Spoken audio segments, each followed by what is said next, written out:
Hello दोस्तों, welcome back to channel. सो दोस्तों, आज का वीडियो थोड़ा अलग रहने वाला है। आप सभी के ये क्वेरीज आ रही थी दोस्तों, कमेंट्स में देख रहा था कि भाई एफएनओ ट्रेडिंग मैं करता हूँ, 15 सितंबर को डेडलाइन है इनकम टैक्स रिटर्न की, तो उसके पहले मुझे बताओ कि भाई मैं रिटर्न फाइल करूँ या ना करूँ। तो आज इस वीडियो में हम डिस्कस करने की कोशिश करते हैं कि भाई आपको रिटर्न क्यों फाइल करना चाहिए और ड्यू डेट के पहले क्यों करना चाहिए, क्या फ़ायदे हैं एफएनओ ट्रेडर के रिटर्न फाइल करने के। अगर लॉसेज हुए हैं तो बहुत ही ज़्यादा फायदेमंद रहेगा। तो आज हम उस पर भी बात करेंगे कि भाई लॉसेज के केस में रिटर्न फाइल करना क्यों ज़रूरी है। प्रॉफिट में तो ऑब्वियसली करना ही चाहिए, because if you made a profit तो आपको रिटर्न भर के इनकम टैक्स शो करना पड़ेगा। जितना प्रॉफिट बनाया उस पर टैक्स तो देना पड़ेगा। बट कई लोगों को ऐसा लगता है कि अगर मेरे को लॉस हुआ है मैं किस बात का इनकम टैक्स रिटर्न दूं। देखिए, लॉसेज हुए हैं तब भी आईटीआर फाइल करने के बहुत ही ज्यादा फायदे हैं। आज इस वीडियो में हम डिस्कस करेंगे, ठीक है। तो चलिए बात करते हैं एफएनओ ट्रेडर क्यों आईटीआर रिटर्न फाइल करना चाहिए लॉस के केस में, कि भाई उसको अगर लॉसेज हुए हैं तो क्यों करना चाहिए। तो इसका दोस्तों बेनिफिट नंबर 1 है कि भाई आपको लॉसेस सेट ऑफ करने के लिए मिल जाएंगे। सेट ऑफ का मतलब क्या होता है, मतलब जो लॉसेज हुए हैं वो आप प्रॉफिट से घटा सकते हो ताकि आपका टैक्स कम बनेगा। तो आपको अगर फ्यूचर्स एंड ऑप्शंस में लॉसेज हुए हैं तो आपके जो अदर इनकम है ना, उससे आप ये लॉसेज घटा के अपना टैक्स लायबिलिटी कम कर सकते हो। जैसे फॉर एग्जांपल मैं यहाँ पे आपको एग्जांपल दिखाता हूँ। आपका जैसे कोई इनकम है, अदर इनकम, जैसे कहीं से रेंट आता है, कोई बिजनेस है आपका, या फिर इंटरेस्ट आता है कहीं से, तो उस केस में आपके पास 10 लाख रुपए की इनकम हुई, ठीक है। तो 10 लाख की इनकम हुई, लेकिन आप ट्रेडिंग भी करते हो। ट्रेडिंग में फॉर एग्जाम्पल आपको 5 लाख रुपए का लॉस हुआ और साथ में आपको ट्रेडिंग रिलेटेड कुछ चार्जेस, आपने फॉर एग्जांपल ब्रोकरेज चार्जेस दिए हैं, एक्सचेंज चार्जेस दिए हैं, या आपने टेलीफोन बिल, इंटरनेट का बिल, जो भी खर्चे होते हैं ट्रेडिंग रिलेटेड, वो सब 1 लाख रुपए के आसपास आपने पे किया। तो आपका टैक्स 10 लाख पे नहीं बनेगा। आप भाई साहब ये जो ट्रेडिंग के लॉसेज है ना, इनको इससे माइनस करके आपका टैक्स लायबिलिटी जो आएगी वो 4 लाख पे आएगी, ना कि 10 लाख पे। तो स्ट्रेट अवे ये फायदा हो जाता है दोस्तों कि अगर आपके लॉसेज हैं तो उनको खाली मत जाने दो। आप ये सोच के बोल बैठो कि भाई मुझे लॉस हुआ है तो मैं क्यों रिटर्न फाइल करूं, मैं अपना ट्रेडिंग का लॉस क्यों आईटीआर में मेंशन करूं। मैं अपना रिटर्न फाइल करता हूं लेकिन मैं ट्रेडिंग का लॉस क्यों मेंशन करूं। आप ये फायदा उसका ले सकते हैं कि भाई आपका जो अदर इनकम है ना, वहां से माइनस हो जाती है। अब आप बोलेंगे कि सर मेरा तो कोई इनकम ही नहीं है, मैं तो सिर्फ ट्रेडिंग ही करता हूं। तो आपका सिर्फ ट्रेडिंग इनकम है, आपका जीरो अदर बिजनेस से कहीं इनकम नहीं आता है, तो तब भी उसमें एक फ़ायदा होता है। फ़ायदा यह है दोस्तों कि आपका आज तो इस साल तो ट्रेडिंग का लॉस है, फॉर एग्जांपल 5 लाख का लॉस इस साल में हुआ है, चार्जेस वगैरह मिला के लगभग टोटल 6 लाख का आपका लॉस इस साल में हुआ है। तो भाई अगर आप अगले साल प्रॉफिट में आ गए, सपोज फॉर एग्जांपल आपने इस साल तो 6 लाख का लॉस किया, अब आप आईटीआर फाइल नहीं करते हो, ये आप शो नहीं करते हो कि भाई मेरा 6 लाख का लॉस हुआ। फिर अगले साल अगर आपने ट्रेड किया और ट्रेडिंग करके ही अगर आपने 6 लाख का ही प्रॉफिट कर लिया फॉर एग्जांपल, तो आप सोचेंगे चलिए फाइनली मेरा लॉस रिकवर हो गया, no profit no loss, zero पे आ गए आप। लेकिन नेक्स्ट ईयर क्या होगा दोस्तों, 6 लाख का जो प्रॉफिट है ना, इस पे आपको टैक्स देना पड़ेगा। आप बोलो कि मैं नहीं दूंगा, तो भाई चलो आप अगर आईटीआर फाइल करके ना दो, बट रिकवरी तो आ सकती है, इनकम टैक्स से आपके पास नोटिस तो आ सकता है कि उनके पास तो पैन के आधार पे उसकी सारी डिटेल आपकी उनके पास है, किसने कितना ट्रेड किया क्या नहीं किया। तो आप फिर सोच में आ जाओगे कि यार मेरे को तो कोई फायदा नहीं हुआ, 6 लाख का मेरा लॉस था, 6 लाख का प्रॉफिट हुआ, मैं तो जीरो पे हूँ, बट मुझे अब 6 लाख पे टैक्स देने के लिए बोल रहे हैं। अब जो भी जितना भी टैक्स बनता है, 1 लाख 1.5 लाख जितना भी टैक्स बनता है, तो आप बोलो ये तो फ्री का मेरा पैसा चला गया।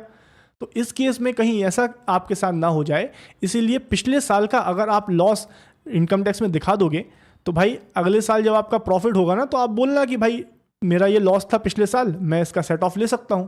तो इसे कहते हैं दोस्तों लॉसेस कैरी फॉरवर्ड।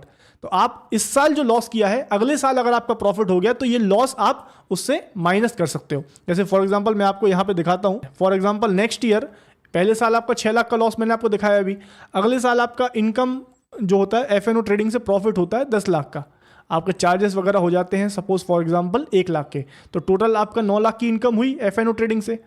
तो आपको सरकार, अगर आप पिछले साल का टैक्स नहीं बताओगे, पिछले साल के लॉसेस नहीं बताओगे, और आप अगर इस साल का आईटीआर फाइल करोगे तो आपको 9 लाख पे टैक्स देना पड़ेगा।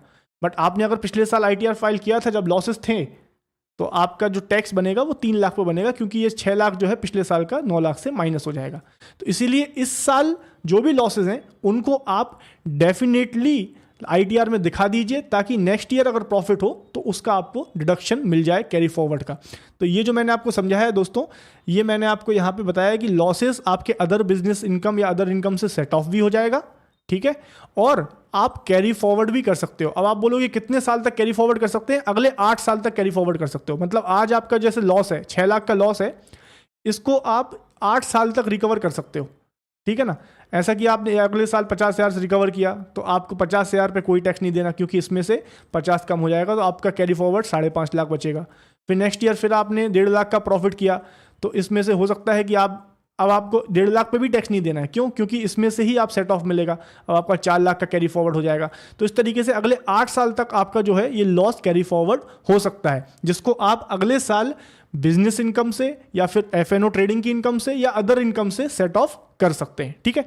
ये 2 फायदे हो गए। तीसरा फायदा मैंने आपको बताया, ट्रेडिंग एक्सपेंसेस जो होते हैं उसका डिडक्शन मिल जाएगा। जो ब्रोकरेज चार्जेस वगैरह, इंटरनेट बिल या ऑफिस आपने लिया हुआ ट्रेडिंग के लिए उसका रेंट हो गया, और टेलीफोन बिल्स हैं, और या आपने कोई स्टाफ लगाया हुआ है जो आपको हेल्प करता है ट्रेडिंग में, या आपने कोई मंथली सब्सक्रिप्शन लिए हुए हैं, कोई जर्नल्स के सब्सक्रिप्शन लिए हुए हैं, तो उनके भी डिडक्शंस आप आराम से क्लेम कर सकते हो ITR फाइल करके। इसमें दोस्तों एक प्रॉब्लम है कि आप में से कई लोग सोच रहे होंगे, यार मैं ट्रेडिंग में लॉस किया है, क्या मैं सैलरी से उसको डिडक्ट कर सकता हूं? देखिए, सैलरी से बस डिडक्ट नहीं हो सकता है, बस ये एक एक्सेप्शन है।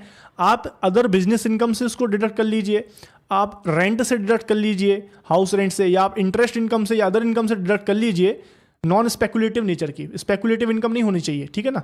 आपने कोई लॉटरी वगैरह जीत लिया, उससे कोई इनकम आती है, उससे सेट ऑफ नहीं होगा। आप सिर्फ नॉन स्पेकुलेटिव जो इनकम्स हैं उनसे सेट ऑफ कर सकते हो, एक्सेप्ट सैलरी। तो सैलरी आपकी अगर 10 लाख की है, आपके एफएनओ के लॉसेज हुए हैं फॉर एग्जांपल 6 लाख के आसपास, तो आपका टैक्सेबल इनकम 10 लाख ही रहेगा, ठीक है ना। तो ये 6 लाख आप कैरी फॉरवर्ड कर सकते हैं, ITR फाइल करके आप कैरी फॉरवर्ड करके अगले साल आप ट्रेडिंग करके इसको रिकवर करोगे, तो शायद आपको फिर इसमें टैक्स नहीं देना पड़ेगा। नेक्स्ट ईयर जब आप सपोज प्रॉफिट कर लेते हो, 6 लाख का प्रॉफिट कर लिया आपने ट्रेडिंग में, तो ये 6 लाख का लॉस आपका उससे डिडक्ट हो जाएगा, लेकिन सैलरी इनकम पे जो है यहाँ पे आपको माइनस होते हुए ये नहीं देखेगा। तो सैलरी इनकम में सेट ऑफ नहीं होता है, बाकी कैरी फॉरवर्ड अलाउड है, ठीक है। सो जैसा कि मैंने बताया, अगर आप ITR फाइल नहीं करते हैं तो आपको सेट ऑफ नहीं मिलेगा, इस साल के बिजनेस के जो इनकम है उससे माइनस लॉसेस करने को नहीं मिलेंगे, या आप कैरी फॉरवर्ड लॉस करने के लिए नहीं मिलेगा। आपको जब भी प्रॉफिट करोगे फिर उस पर टैक्स देना पड़ेगा, आप माइनस नहीं कर पाओगे। ये 2 बड़े एडवांटेजेस हैं ITR फाइल करने के, ठीक है। अब कुछ बातें ध्यान में रखिएगा। ITR जो है दोस्तों ड्यू डेट के पहले ही फाइल कीजिएगा। अगर ड्यू डेट के बाद करते हो तो फिर कैरी फॉरवर्ड लॉस करने को नहीं मिलेगा, ये बहुत इंपॉर्टेंट रूल है। ड्यू डेट क्या है दोस्तों? 15 सितंबर, अभी जो लेटेस्ट 15 सितंबर 2025, फाइनेंशियल ईयर अप्रैल 2024 से लेके मार्च 2025, ठीक है ना। अप्रैल 2024 से लेके मार्च 2025 तक के जो भी लॉसेज हैं, जो भी आपका इनकम या जो भी लॉसेज हैं, उनको आप अभी सितंबर 2025 को ड्यू डेट है उसमें फाइल कर सकते हो। तो ड्यू डेट के पहले करें, नहीं तो कैरी फॉरवर्ड करने को नहीं मिलेगा। और आप ITR 3 ही फाइल करें, बिकॉज PGBP इनकम दिखानी पड़ेगी। ये profit and gains from business and profession में आता है ये, तो ITR 3 रहेगा।